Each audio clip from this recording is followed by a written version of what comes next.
Go. Hi, good evening, and welcome to Unsuited. We're still on season 3. Unfortunately, we had to take a short break because of what was happening in terms of the coronavirus and its impact in India. We trust that you and your loved ones are safe and well. For those of us who've had challenging times or lost any dear or near loved ones, we're sorry and we're sending you a lot of strength and courage to deal with the situation.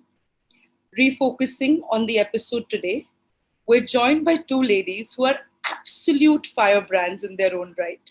And put together, they can be quite the riot. You're going to see. Please join me in welcoming Priti Suri, the founder partner of Priti Suri and Associates. She's based out of Delhi. Hi, Priti. Good evening. You're on mute, Priti. Sorry. Hi, good evening. Hello. Thanks for joining. Our second guest today is Sandhya Vishal. Sandhya, welcome. Thank you for being here. Hi.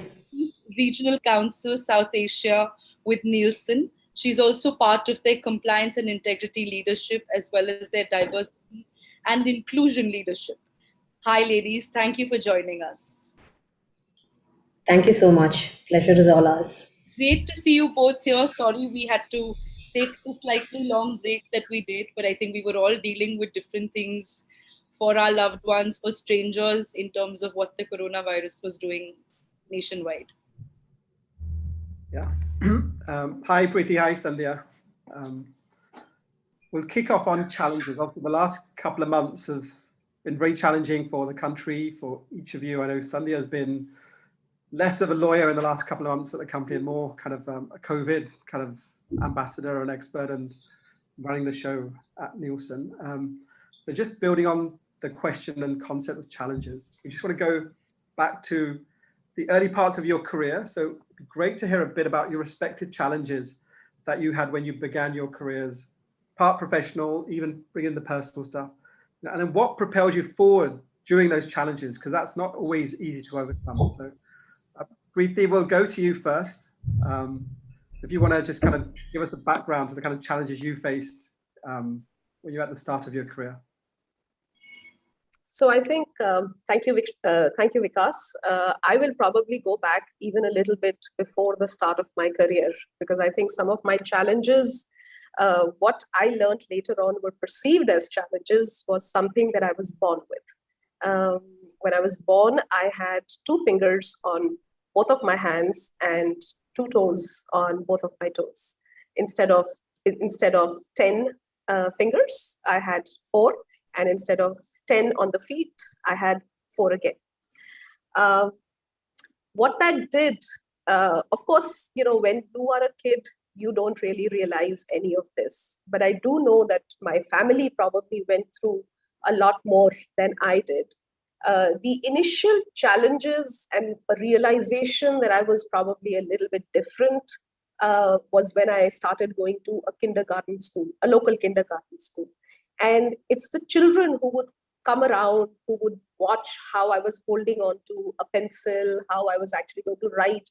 They would whisper, they would laugh, they would point fingers. And, there would be good days and bad days. So I guess that was something that I saw very early on in my life. And I had to struggle a little bit with that. But I think at the same time, what happened was purely at a personal level. My grandmother used to tell my mother that when you take her outside, you try and ensure that her hands and feet are covered so people will not ask questions.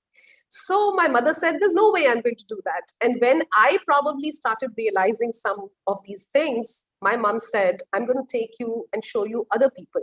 So she showed me 2 different folks, one who had 6 fingers and another one who had 4 fingers, and not too far from where we lived in Old Delhi. So that sort of gave me that whole, a thought that I was not necessarily the only one who was different.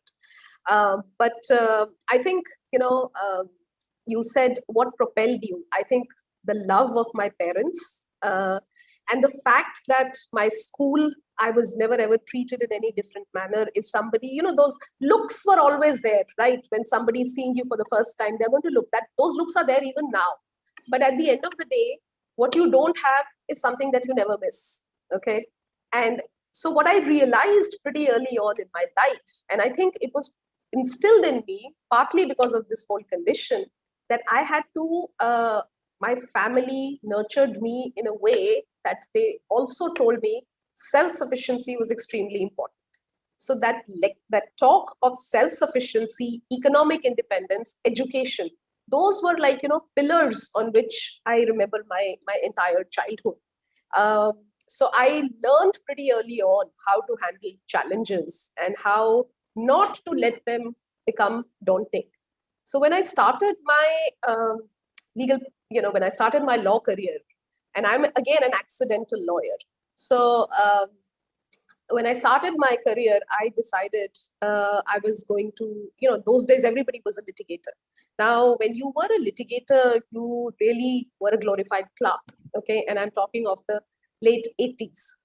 You knew nothing, but you really went to court and you did what you had to do.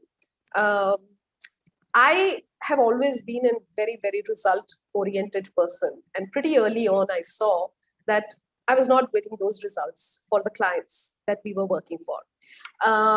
So I decided I was going to pursue further studies, and I left the country. And I ended up spending over a decade away. I was in the US studying and then working. And then I was also in Europe for a number of years. I just think I took the challenges head on. There's no other way to, there was no other way for me because I didn't know anything else. When I had to come back to India and I had to set up the firm, I always used to feel that 24 hours in a day are too less because you have to do the work. You have to find the work, actually. You have to find the work. You have to do the work. You have to have the infrastructure. You're creating the infrastructure at the same time. You're doing actual work. You're making pitches to people for potential new work. You also are equally worried where you're going to get the money to pay the bills at the end of the month. Your hiring is going on in parallel. So I literally felt like 24 hours in a day were absolutely insufficient. But there were challenges at every step of the way, and there still are. But there are different kinds of challenges. So I think the word challenge for me always meant take it head on and just thrive on it. I think hats off to to your mom as well. I know you credit both your parents, but the fact your mom was able to resist your grandmother, and especially from a kind of Indian culture and Punjabi culture, it would a lot of families you could imagine trying to hide their kids away if they've got kind of a disability or something different from them, because we're so image conscious. So I think really hats off to your mom, for really taking it heads on and say we are not going to hide away. There's nothing wrong with you. You can be independent and as good as anyone else. And I think also, like you mentioned, that kind of thing about financial independence, it's a great lesson because a lot of, especially women, I think even stats now will show a lot of women aren't taught financial independence, and they kind of struggle when they lose their jobs, or in this pandemic, we're seeing a lot, women are getting impacted a lot more than men. And you suddenly realize they don't have the financial independence or securities in later life. So I think, you've got great role models there who really pushed you on, which is a great lesson for everyone else as well. When I think most of us are parents, to look at how do we push that onto our kids as well and not protect them from the world. Sandhya, over to you. So, we know you've had some, personal and professional challenges. If you want to kind of roll back the years and talk us through, how you got to where you are today. Sure. So this is probably a bit of a rewind to 22 years ago when I passed out of law. So I think just as I was passing out of law, I was kind of met with two challenges. One is personal and professional. And strangely, it intertwined and, coincided so much. One is I had to get out of Cochin. And I had to get out of Cochin because of a personal challenge, which is I was in love with, Nabil. I mean, we had an intercaste situation going on, and we knew that if it had to happen then, right? So within 6 months of 6 months of passing out of law school, we got married. So we had the situation of coping with parents, coping with family, coping with the pressures of not, converting, uh, coping with the situation that yes, you can actually, you can actually make it on your own. Plus moving from a small town, like, not exactly small town, but still Cochin, and then having to adapt to two cities, one within a period of 6 months, to Mumbai and to Delhi, within a span of 6 months, with absolutely nothing in your bank account, right? So you're in a situation where you really cannot ask your parents for money because you want to prove that you're independent. The decision you've taken is indeed right, and you can back yourself up, right? So it was an absolute struggle. So for me, or for us rather, it just kind of really coincided. So that was, I think, the biggest challenge that I had to face. And I think, being from a sports background, I used to play table tennis competitively in the state level and in the national level. I think, being from a sports background and having played that competitively for almost 13, 14 years of my life, I think one thing I knew is that you cannot give up. I was very clear that I wanted to marry Nabil, right? So there is no way that you're sort of giving that up, right? And second is the other situation. Whatever else comes along the way, you probably are going to like sort of fail, but then you rise up and then you take it head on. So I mean, I think suffice to say, it there were a lot of bumps on the road. There were a lot of bumps as we sort of went along, but we clearly, because we knew we had to make it happen, that single-minded focus kind of kept us along, kept us going. I mean, I don't even want to think about the measly sort of rents, and how much we probably had to borrow, and kind of just to sort of get us going. But all is well that ends well. No complaints. But I think that's probably the biggest challenge that we were probably sort of faced with. I think, as I sort of moved along, one big work challenge, if I were to sort of talk about, was the whole process of when I was tasked to handle with the whole banking license process.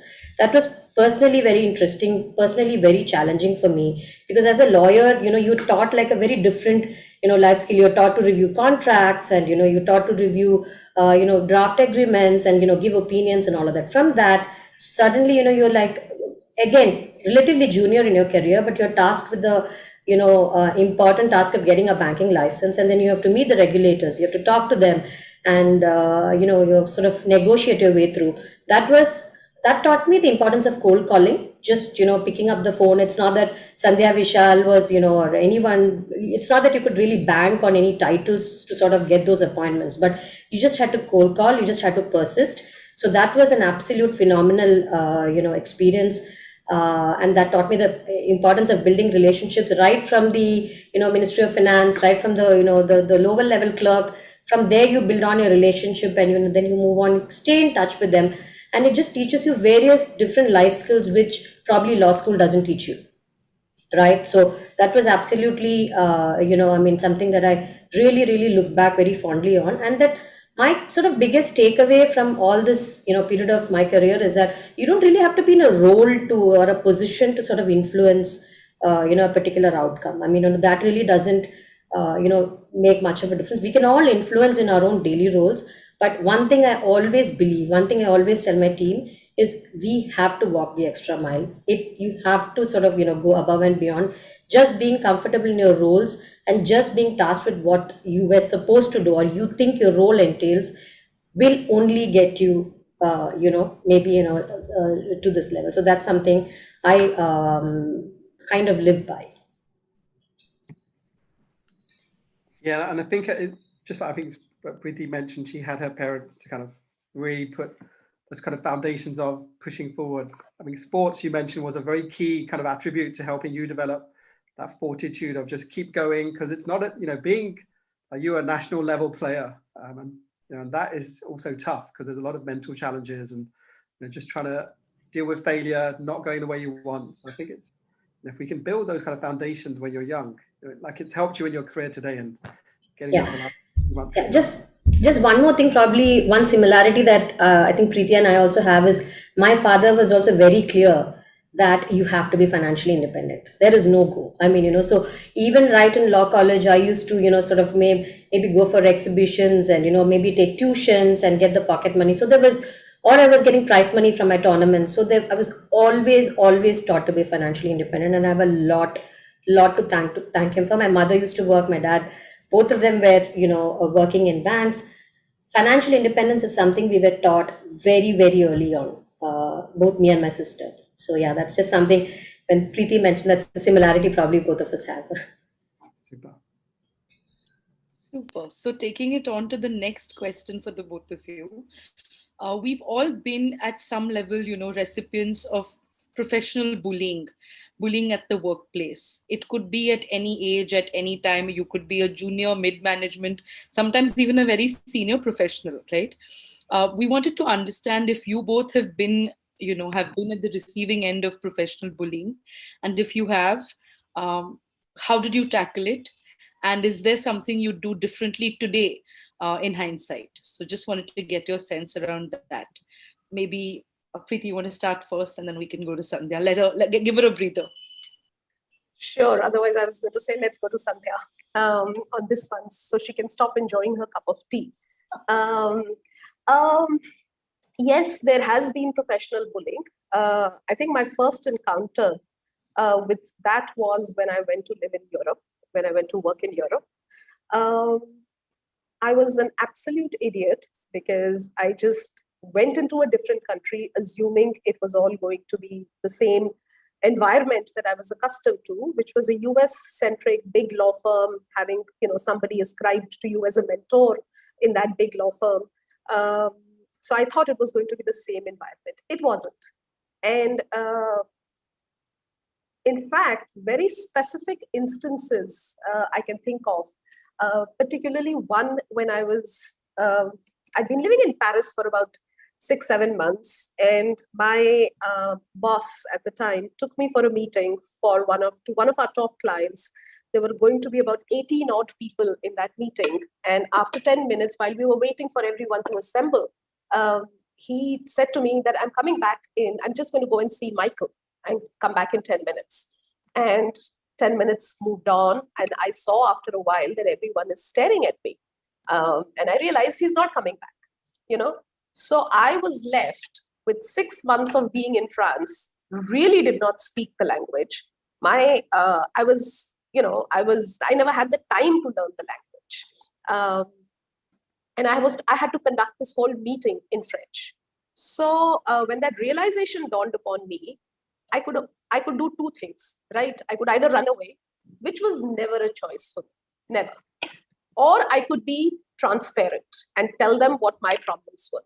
So I had started to learn a little bit. I was picking up words here and there. So I said to them at the very outset that, look, I'm not going to be fluent in French. There will be, humongous mistakes in this, but let's take this forward. So, that was one instance. I don't want to take up the entire time and talk about multiple other instances, but there were several of them. And in fact, so much so that one of my colleagues sharing the same office space with me said to me that, how come you are being targeted? And I actually never even perceived as like it was being directed at me. Maybe others saw it because I was so oblivious to all of this. And so I just said, okay. And I think it was because of my personality and who I am. I thrive on those kind of challenges. I just said, okay, I'm going to show you. You're throwing a challenge at me. It's my time to show you. So whenever somebody has thrown something, life has thrown something at me, and an individual has thrown something at me, I probably would say, I will show you. And that's what I did. That's exactly what I did. So I, did what I could do to learn the language. I made sure that I never, ever gave that person the satisfaction of, of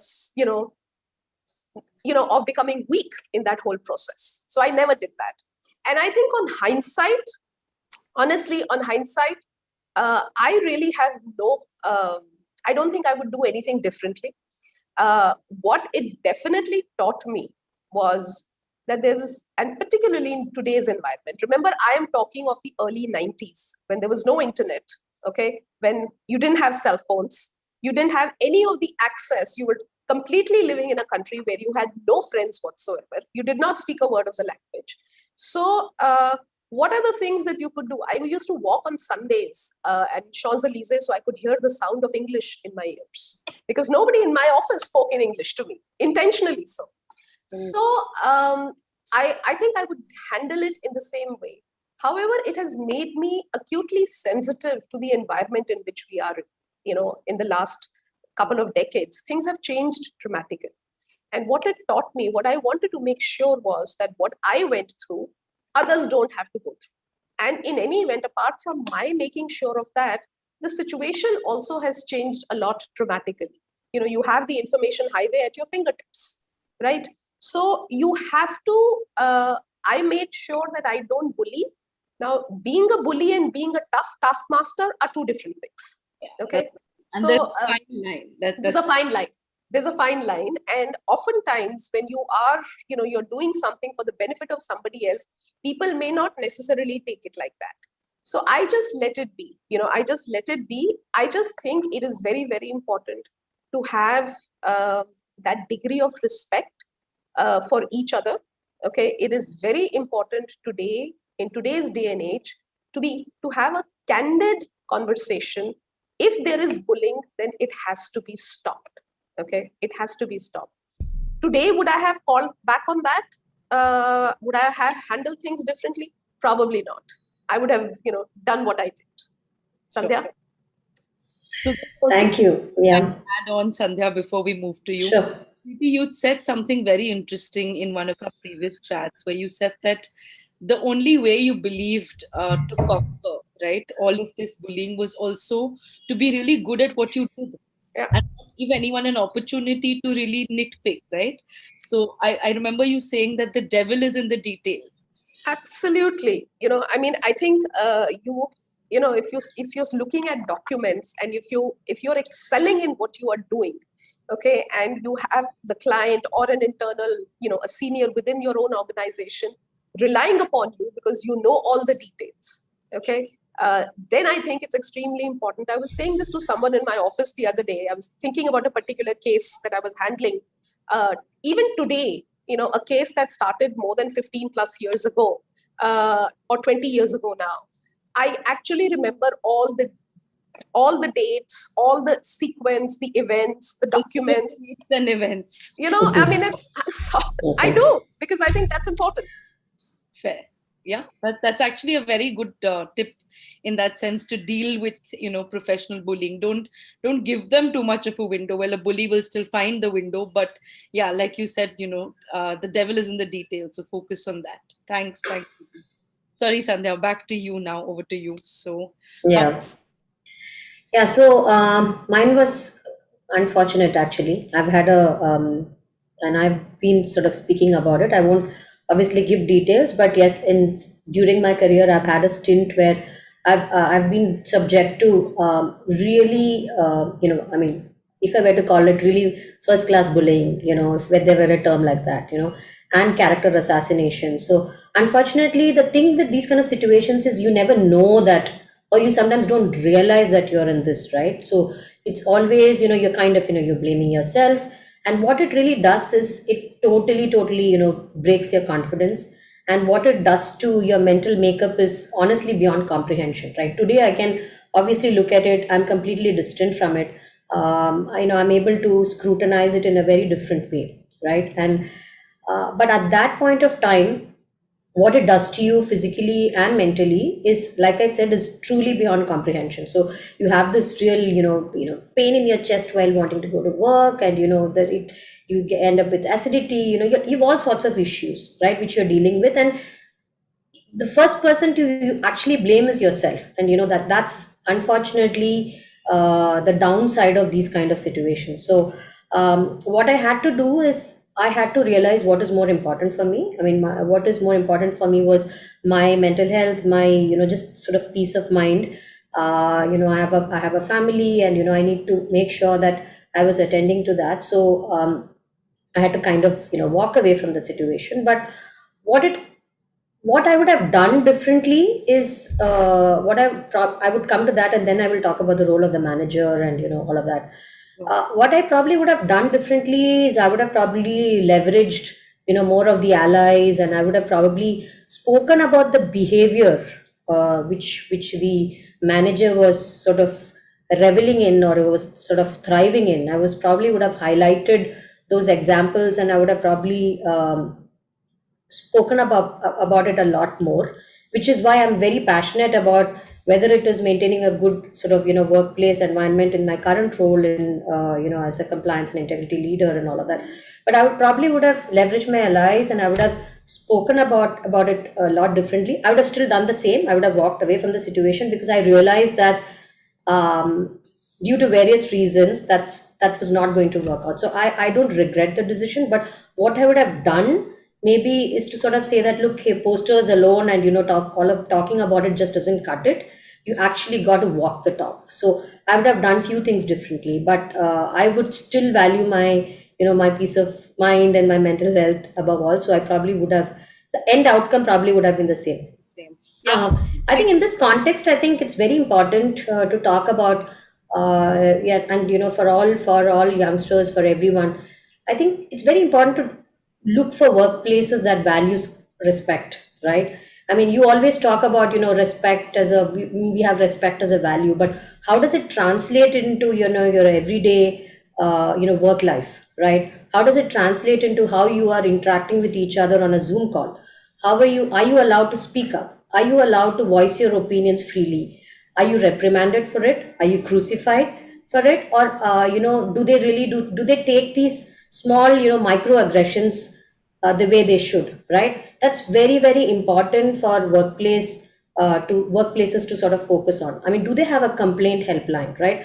Do they only look at performance, or do they do they really look at behaviors as well? I mean, many companies say it, but how many companies walk the talk, right? So that's one thing. I mean, I can probably like sort of proudly say that, I mean, the company where I am right now truly focuses a lot on what good manager behavior should be, right? Like that the manager should be held to a higher standard than whoever reports to them or something. So I think that kind of then shifts to how has this experience translated into what how you're sort of shaped as a manager or as an individual. I think which probably what Preeti also touched upon, that one is you really focus that you don't deflect all that pain into others, right? I mean, I truly believe that bullies need to deal with their own sort of past issues. That's why they behave in a particular. I'm pretty convinced about my theory.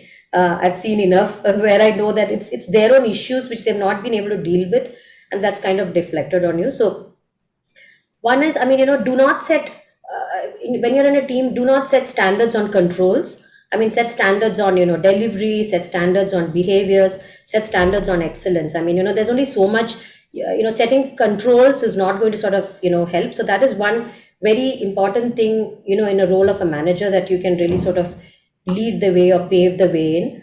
And then, be very open about, sharing your knowledge, be very open about letting them shine, giving them the opportunity to let them shine, right? So I have a team of I mean, we're a team of six lawyers, now five lawyers, all women. We've all been together, and I think it's a very open culture. Let them speak up. I mean, you could be wrong, I could be wrong many times, but have that room for open dialogue, right?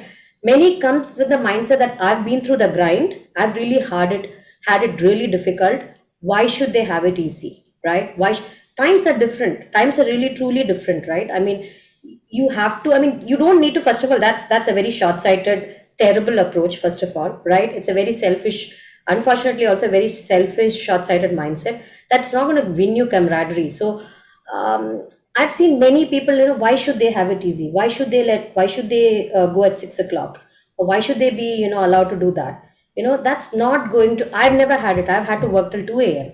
So that mindset is very, very important, to move from. Having said that, I completely agree with Preeti, and this is something I always say: flexibility, or whatever you talk about, whether it's workplace culture, flexibility is never a one-way street. If the employer is being flexible, it is equally upon us to be flexible as well. So yeah, I think, yeah, probably just that probably sums up my experience with bullying, and then how that translates into really valuing a workplace that sort of values respect and all of that. Yeah. Can I? What do you mean by controls, Sandhya? Because you said we shouldn't put too many safeguards around controls. But I mean, you can't telling your team that, oh, if you're writing to them, you shouldn't be the one writing. I should be the one writing. I mean, I've seen many of those. I mean, those are all very archaic sort of, mindset to have. I mean, they are entirely capable of having those conversations, or, there are some conversations you need to be in, because as probably as a functional leader or something, you really need to know. But there are some conversations which if they are handling, they should be completely given the freedom to sort of, take it forward, and everyone should know it's they who have done it. So there is no harm in it. So there's a fine line where you need to sort of draw in matters like this, So yeah, that probably explains what controls are. Preeti, Yeah, I you think- wanted to say something. Yeah, I just wanted to add to what Sandhya was saying. I also think, in a law firm setting, hierarchy is overrated. Okay. Hierarchy is overrated for the simple reason that there's too much of hierarchy. And you ultimately have one person reporting to the next one and then the next one. So the objective always is, let the youngest one who might have a great idea remain shut. Do not give them that necessary visibility. So I think as part of the whole process, it is extremely important for law firms to actually all consider that you value an idea, you value a thought, you value that particular piece of contribution that an individual is making. So I can only speak for myself. And for me, this was always something very important. When when we would sit down and discuss things in the conference room, if somebody is keeping their mouth shut, to me, that person is not making a contribution, or you are on a conference call with a client and you are 4 people on a call or in a meeting with a client and someone's not making that contribution, then it becomes, a problem. And part of that is there, like, we hired somebody several years ago from, one of the top law firms. And she turned around and said to me, "You're asking me to think. This is somebody who had over a decade's experience." And she says to me, "You are asking me to think. All my life, I have been told, keep your mouth shut." So I think it's very important to recognize that everyone, we really need to eliminate this, multi-layered hierarchy that exists, which unfortunately everyone wants to preserve their own position and preserve their role, which is why these layers of hierarchy exists. And I think just even for younger people, because that's how they are groomed or that's how they are taught, it's ingrained in them as well. Okay. Absolutely. I'm actually reminded of an interesting story from my time as a junior associate. I walked into a partner's cabin and the room was terribly cold. She used to keep it at 16 degrees. So I just requested, and like you're sitting with her for 4 hours, 5 hours, and it's at 16 degrees. All right. So I just gently requested her. I said, "It's very cold.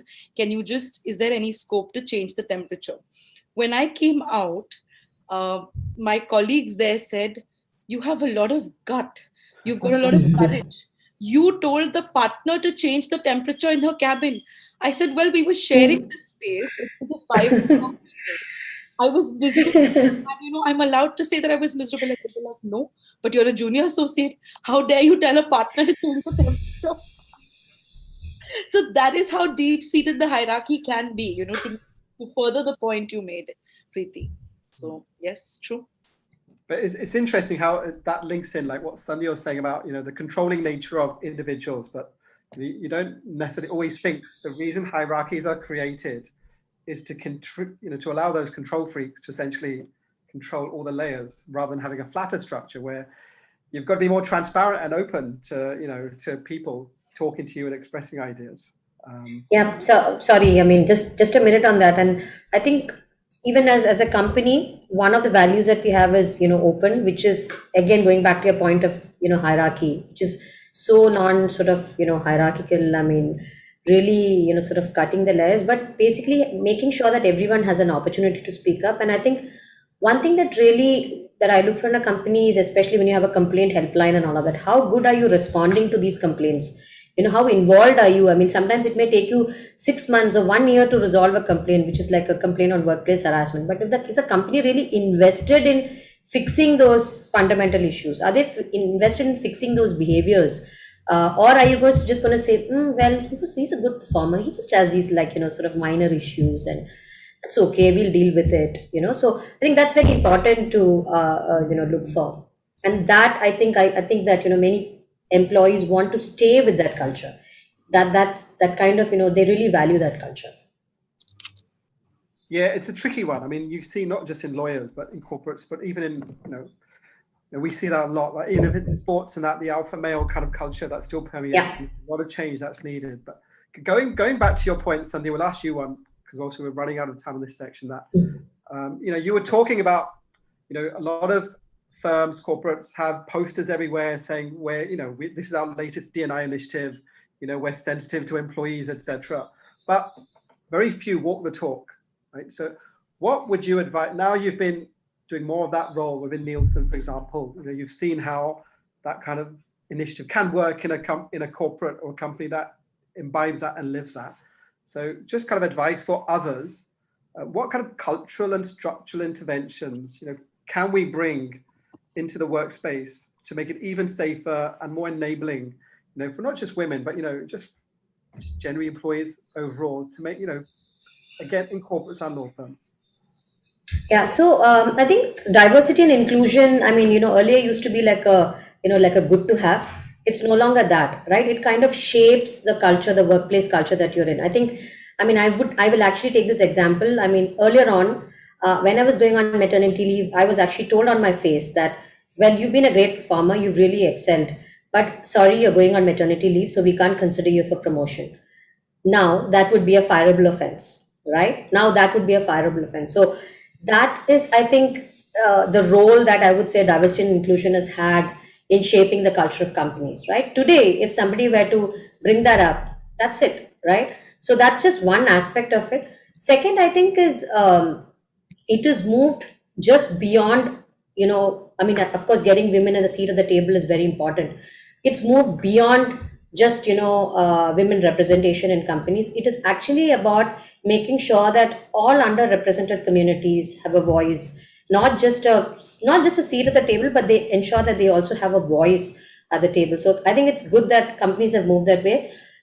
We've kind of, if I were to talk about just from a women's standpoint, I would say that structurally, maybe we've had some initiatives that have really worked very well for us. Right from many years ago, from 2008 onwards, we've had work from home, we've had flexi hours, which kind of naturally attracted women to our workplaces. So that's something we really had. We've kind of moved from that and instituted D&I in such a way that we have about 5 employee resource groups right now. One focusing on people with disabilities, one on women, one on ensuring that culturally, everyone come. I will not take all the employee resource groups, but we have suffice to say, we have about 60-member team right now, focusing right from when you hire, how do you retain, and how do you engage. So every aspect of an employee life cycle is kind of intertwined with the the D&I journey. So bit about the women I sort of mentioned, which is about we've had the flexi hours. We've had work from home from beginning, but it's also important that we all know that COVID has impacted women in a very, very deep manner. So we actually did an intervention about 4 months ago to understand how is this work from home really working for women.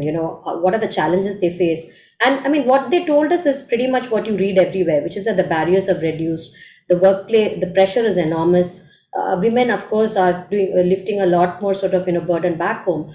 What we did was we were a lot more transparent about the challenges with the leadership. We always had a policy of having a strict 1 hour lunch break. Thankfully, that's something our HR leadership introduced. But what we did was we were very vocal about what the women were telling us and made sure that we were just open with the leadership and instituted like softer changes, right? Make sure that do you really need that meeting, or is it something that you can be resolved over email?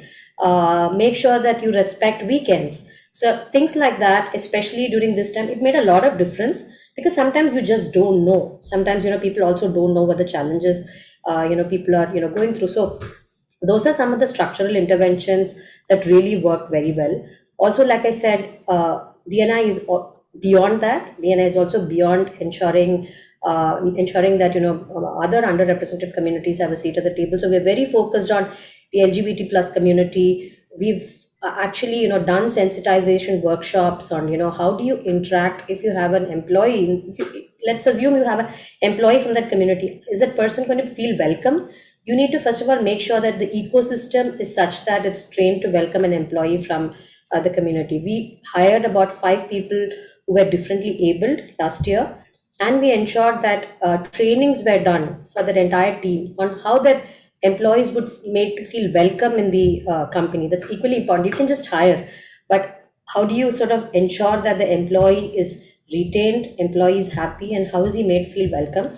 So these are some of the interventions we've sort of really focused on.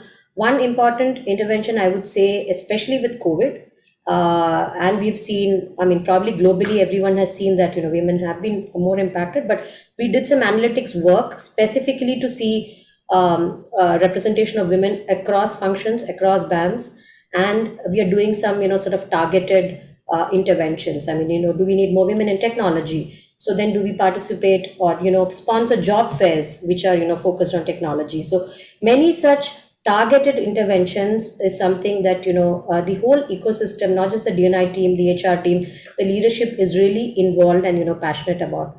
So I mean, it really needs consistent and persistent efforts to sort of bring about a change. And I think COVID has really taught us that it's not just a good to have. You absolutely need to be sort of razor minded sort of focus on initiatives such as this. So yeah, this is something I wanted to. Yeah, I know we're going to wrap up this section, but it ultimately seems that you've got to have a leadership team that believes in it, is passionate about it, and walks the talk, which Priti has in her firm. You're lucky that Nielsen has that culture and it's giving you the kind of freedom to run with that as well, with what you're doing as well. Great. Tanisha, we want to wrap up and move over to the rapid fire. Thank you both. This was an interesting segment. We're now moving on to the second segment. We call this the interrogation round. We want you to be quick. Don't take too long to answer. Don't be influenced by each other's answers. And bear with us as we let things go. Okay, so we'll start with you, Priti, so that Sandhya gets Wait and watch. ready. Please be candid. Please be honest. And don't be a lawyer, so don't take too long and don't. Those are some of the rules. Are you ready, Priti? I'm ready. I'm anyway a spontaneous person, so yeah. Yes. And I'm not going to watch what I'm saying. Okay? Yeah, that's very what good. I'm looking forward to. Okay, let's go. So, Priti, what are the top 2 compliments you've ever been paid thus far in your career? The fact that I actually put myself in the shoes of the client, and the fact that I am a trusted advisor. Okay, well, next, if not a lawyer, you would be a traveler, gypsy, photographer. Oh wow! Okay then. Do you photograph? Do you use? I mean, are you a photographer? I enjoy photography. I don't have a fancy camera, but I enjoy photography very much, and I love traveling. So I'm combining the two together. Nice. All right. If you woke up as a man, the first thing you would do would be scream.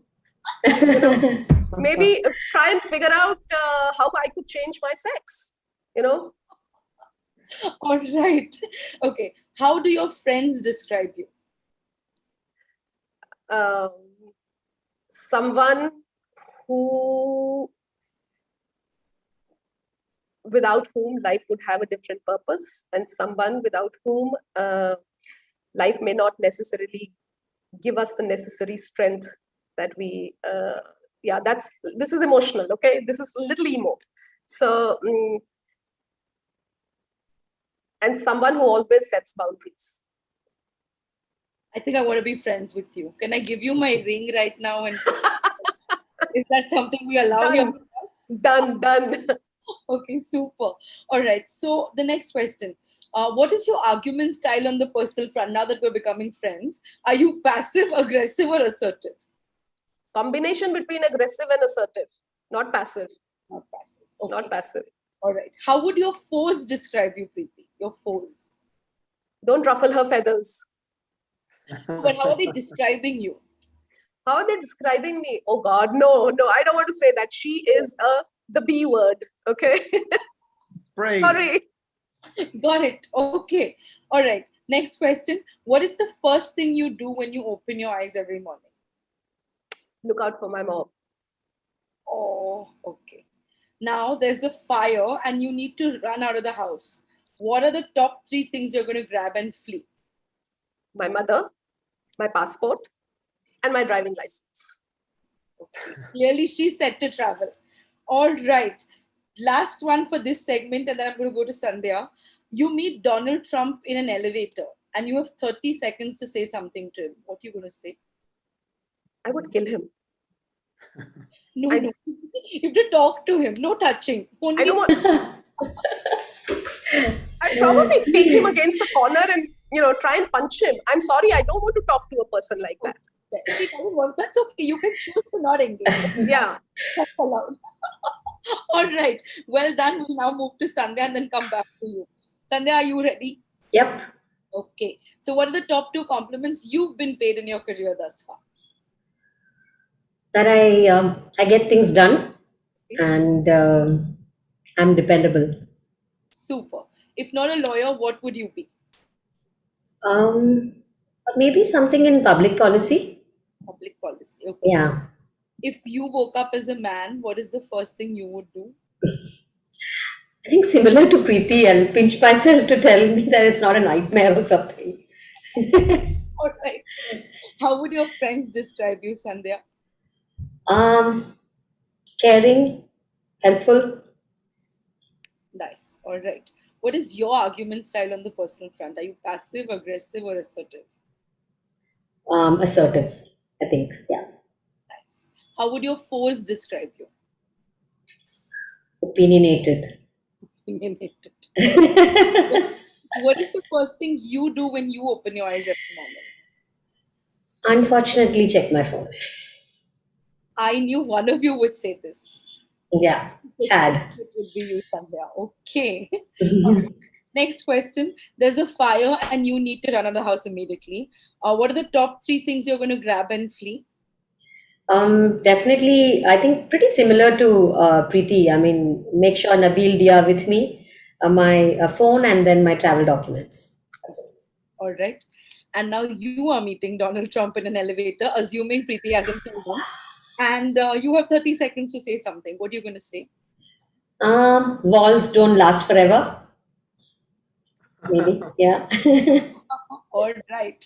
Okay. We'll pass over to you to take some of the next questions forward Sure. with the ladies. So I'll continue with you.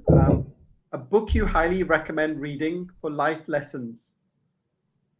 So I think last year I read this book called Courage to Be Disliked. I'm forgetting Chiro Keshimi or something, the author. So it's about a book told from the eyes of Freud and Jung about basically letting go of your own limitations and having the courage to be not liked, right? I mean, so that's it. Talks about various theories that one can really adapt or adopt, whatever. So I thought it was a fantastic book. It talks about few theories and what one can sort of imbibe. Yeah, that's something I really liked. Courage to Be Disliked. Yeah, by Ichiro Kishimi. Ichiro Kishimi, yes. Yeah. Okay, super. You could either read minds or be invisible and enter rooms. Which option do you find more exciting and why? Yeah, I would read minds. I want to plan my next move. For sure. If someone has to be hired by you, all they have to do is bring you your favorite food, which is? Ideally South Indian, but I think I make the best South Indian, so no. If they have to, maybe Chinese, good Chinese. Which is your most open application app on the phone? Twitter. Ah, okay. Is that still allowed in India? I don't know. Come on. Next question. Are we still a democracy? Yes, we are. Just about. What tells you the most? What tells you the most about a person when you meet them for the first time? I sort of observe body language very closely. Yeah. And the best advice you were given was? Mm, few things, few relationships worth fighting for. Go out all the way. So, yeah. Super. Priti, over to you. A book you highly recommend reading for life lessons. Razor's Edge, Somerset Maugham. It's an old Thank you. one. Yes, Razor's Edge. It's my all-time favorite book. Totally marked up. Brilliant movie, 1984, with Bill Murray in it. Tells you a lot of the what's important in life and what ought to be important in life and how you need to take life. So, and it's also, the movie was shot in some of my favorite places in the world. So I have really, really enjoyed it, and it kind of, comes back. It was in the US, in Paris, in the mines of Germany, then Kashmir, Ladakh, back Wow. to Paris. So yeah, it's definitely something I would highly recommend. It tells you how do you cope yourself in all kinds of situations and what is the value of life. All-time Wow. favorite. All right. And you could either read minds or be invisible and enter rooms. Which option would you choose and why? Invisible, and enter the room because I'm arrogant and I think I'm a good mind reader. Okay. If someone has to be hired by you, all they have to do is bring you your favorite food, which is? Vietnamese. Can you get that in Delhi? Can you get good Vietnamese? No, it just means I have to travel. Not in India. I guess the second best would be Thai, good Thai food, but Vietnamese is my hot favorite. Good stuff. Wow. Which is your most open app on your phone? I guess the call one. I'm not a big lover of the phone. The phone doesn't stay with me all the time, and I typically shut it off on the weekends. So unlike Sandhya, I'm not, glued to the phone. Only on days when I have to be. So pretty unlike most managing partners, I think, in the country. Yeah, I mean, phone it's just a tool. It's a tool to communicate, but it's not my life. What tells you the most about a person when you meet them for the first time? I think body language for sure, but I'll add one more thing to that if I may. How they shake hands, the strength with which they shake hands. Do they just touch the fingers or do they actually shake hands properly? That tells me a lot. I really judge people with that. I'm sorry. How are you figuring that out in a virtual world though? Like you and I are meeting. No, I think the body language. I'm using Sandhya's body language here. You can barely see my body on this little screen. No, I can tell. I told you I'm a good mind reader. Okay, I'll connect with you later for your assessment. Okay, done. Super. Tanisha, this could get risque. The best advice you were given, Priti, was? I think what my dad said to me: work hard and never let somebody put you down if they're calling you a perfectionist or a workaholic. So just keep on working hard. Wow. All right. My turn again. So I'll continue with you, Priti, if that's okay. One thing you would change about yourself? I guess I would like to put myself my own priority. Nice. All right. If you had a warning label, what would yours say? Beware, she may bite. Nice. Okay. Now since you and Sandhya are such great friends, online and offline, if Sandhya were to write an autobiography, what would you title it?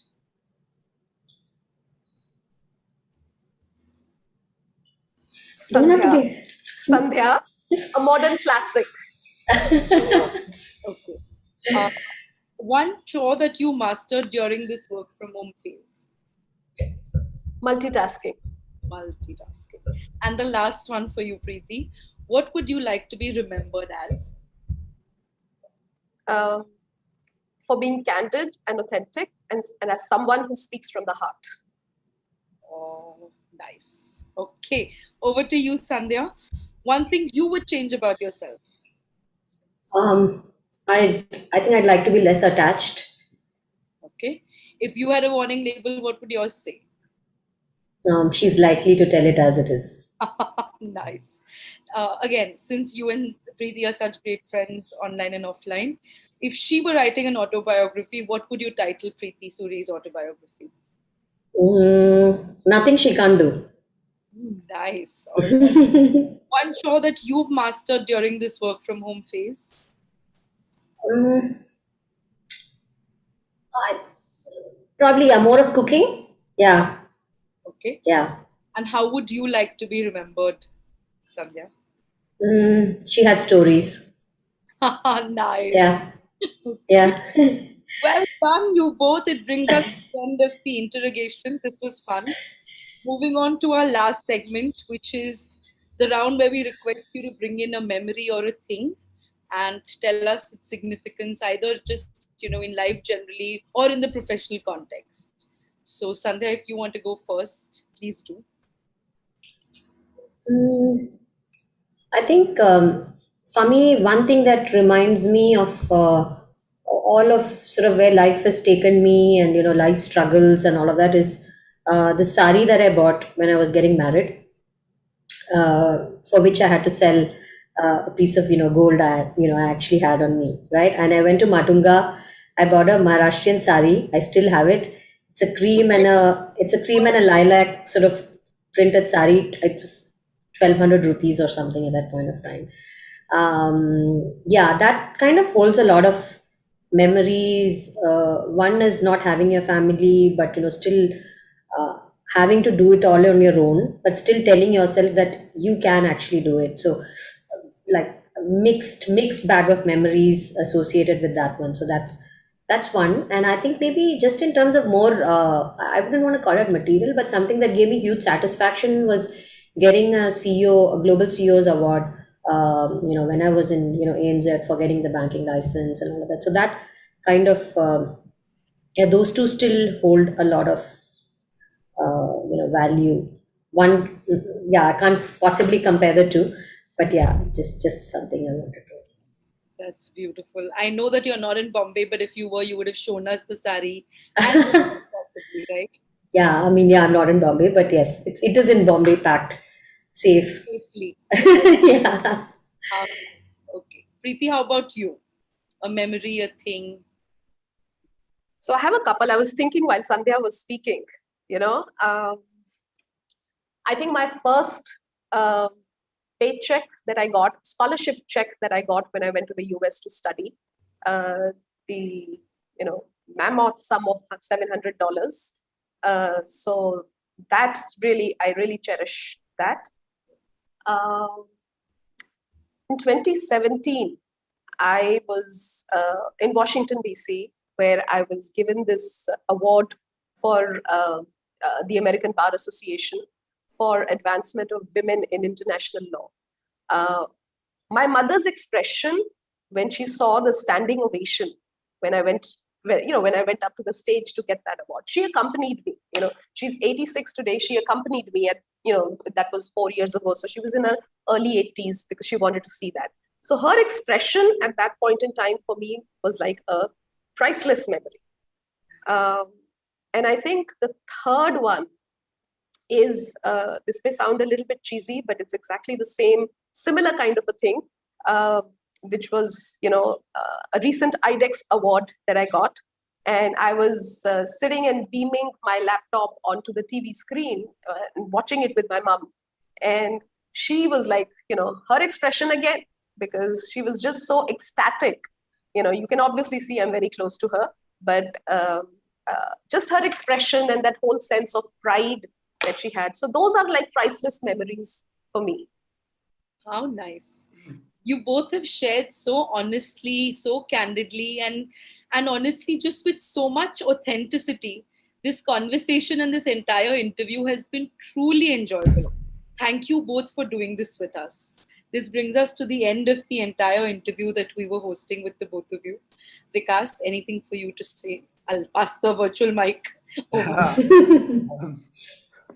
I'm actually really shocked it's flown by so fast. Like it's like 1 hour's gone very quickly, and we could even keep talking for a lot longer. So thank you for taking on the spirit of Unsuited as well, which is, don't be PC, don't hold back. Really short, like Tanisha was saying, share authentically. And it's been really touching to actually get, even though I know Sandhya a long time, she was my neighbor in Bali. I know Priti a long time, but still to hear some more of the kind of insides of how your journeys is, it's been very touching and inspirational as well. So thank you so much. Thank you so much. Thank you. Thanks a lot for having us. I've really enjoyed this with Sandhya as well, and with all of you. Thank you. Our pleasure. Have a great evening, everyone, and thanks for watching. Thank you so much. Thanks, Priti. Thanks, Tanisha. Thanks, Vikas. Bye. See you. Bye. See you. Bye. Thanks.